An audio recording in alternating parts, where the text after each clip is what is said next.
Hello வணக்கங்க. நான் சிவலிங்கம் பேசுகிறேன். இப்போ பார்த்துட்டிங்கன்னா, என் பையன் பிறந்து 1 வருஷம் ஆகப்போகுது. என் பையன் பிறந்தோடனேயே இமயமலையில் கும்பமேளா வச்சுட்டாங்க. கும்பமேளா வச்சு எடுத்துட்டாங்க.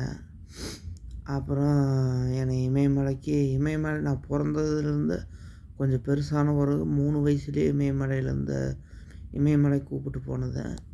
இமயமலையிலேருந்து மூளை செலவு பண்ணி என்னை இங்கே இறக்குனாங்க. அதனால தான் இந்த உலகமே மறைக்குது. அம்மா பையன்னு சொல்ல மாட்டேங்கிறாங்க.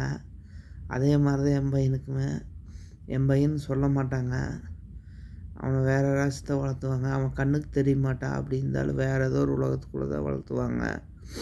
அவன் எப்படி இருக்கிறானுங்களும் கூட கண்டுபிடிக்க முடியாது. கடைசியில் அவனோட ஸ்டைலில் வளர்ந்து வருவான். ஆனால் என்னை குத்துன மாதிரி யாரையும் குத்தலை. நானே தப்பிக்க முடியல மந்திரத்தில். அதனால தான் என் பையனை காப்பாற்றணுங்கிறதுக்காக நான் குழந்தைய மறைக்கணும்னு நினச்சேன், ஆசைப்பட்டேன். அதே மாதிரி மறைச்சிட்டாரு.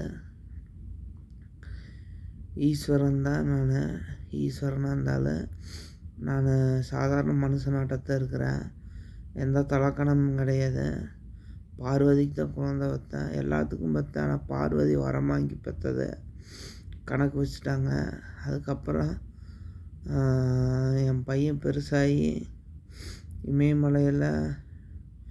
இமயமலைக்கு வர்றானோ இல்லையோ தெரில. ஆனால் அவனுக்கு ஒன்றும் 3 வயசு 4 வயசு ஆகலை. அவனுக்கு 3 வயசு 4 வயசு ஆகும்போது அவனுக்கு மூளை செலவு பண்ணுவாங்க. மூளை செலவு பண்ணி தத்து கொடுத்துருவாங்க. நான் முதல்ல தத்து கொடுத்துட்டேன் சாமிக்கு பையனை. ஆனால்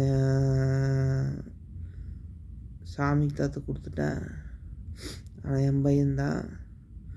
ஆனால் நான் பெருசாகி அவன் வளர்ந்து வர்றதை பொறுத்து தான் இருக்குது. பார்வதி இங்கே யாருமே எனக்கு குழந்தை வைக்க மாட்டாங்கன்னு தெரிஞ்சதை பார்வதியே பெற்றா. ஏன்னா இங்கே யாரும் என்னை லவ் பண்ணல, கல்யாணம் பண்ணல, ஸ்டைலாக வச்சுருக்கல, எல்லாத்துலேயுமே குத்திட்டாங்க. எம்ஜிஆர் புரட்சி தலைவரை பார்த்துட்டு என்னை இந்த ஸ்டைலில் தான் வரும்னு பாபாவா இல்லைன்னா வர முடியாதுன்னு சொல்லி குத்துனாங்க. என்னை பணக்காரனானா பணக்கார பாபாவாயிருவான்னு நினச்சாங்க. அப்புறம் பிச்சை எடுக்கணுன்னாங்க. அதே மாதிரி பிச்சை எடுத்துகிட்டு இருந்தேன். எம்ஜிஆரோட ஸ்டைலில் வரவே கூடாது அப்படின்னு குத்துனாங்க. அதனால தான் நான் தனியாக ஒரு ஸ்டைலில் வந்தேன். என்னோடய ஸ்டைல் தனி ஸ்டைலு. அப்போவே சொன்னேன். அப்போ நினச்சேன் எம்ஜிஆர் மாதிரி ஆகலை. நான் எல்லாத்தையும் வேறு மாதிரி பண்ணேன். அவரே பாராட்டினார். என்ன மாதிரி இருக்காதரான்னாரு. அவர் மாதிரி இல்லாமல் இருந்தேன். ஆனால் ஒரு நாளைக்கு நான் இமயமலை போய்த்தான் ஆகணும். அவங்க கூப்பிடுவாங்க இமயமலைக்கு கூப்பிட்டா போய்த்தான் ஆகணும். அப்படி போகலின்னா இங்கே பிரச்சனையாகும். பிரச்சனை பண்ணி முடிக்கி விட்டாலும் இமயமலையில் என்னால் இருக்க முடியாது. ஏன்னா எவ்வளோ சொகுசாக இந்த விளையிட்டு இமயமலையில் இருக்கணுன்னா இருந்துக்குவேன். ஆனால் எப்படின்னு தெரியல. குழந்த பிறந்த பிறகு தான் கொஞ்சம் எனக்கு நல்லா இருக்குது. என்னோடய உயிர் பிரிஞ்சிருச்சு. ஆனால் எப்போ நான் இமயமலைக்கு போகிறேன்னு தெரியாது. இமயமலையிலேருந்து தான் வந்தேன். இமயமலைக்கே போயிடுவேன்.